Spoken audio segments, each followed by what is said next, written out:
Welcome to our channel. నేను నా ఆలోచనలు. మనం పోసే బలమైన నీళ్ళకి తెలివైన మొక్కలు అయితే వచ్చేస్తున్నాయి.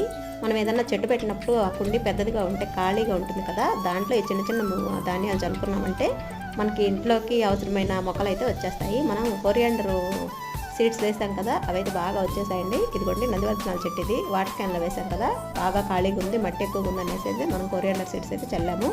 ఇక అవి అయితే మొక్కలు వచ్చేసాయి. మనం గుర్తుపడతామో లేదా అనేసి ఈ కొత్తిమీర మొక్కలు అయితే ధనియాలను కూడా పైకి తీసుకొచ్చేసాయి. మన గజని వేషం వాటికి అర్థమైపోయినట్టుంది, దానికనేసి సీడ్స్ని కూడా పైకి తెచ్చేసాయండి. ఈ కూడా ధనియాలు పైకి ఉన్నాయి కొన్నిటికి. ఒక మొక్క అయితే ధనియాన్ని తీద్దామనేసి ట్రై చేస్తుంటే అదైతే నాకు ఎలాగ వేస్తుంది, మొక్క దాన్ని పీక వస్తా ఉంటుంది. అమ్మ వదిలేసాను.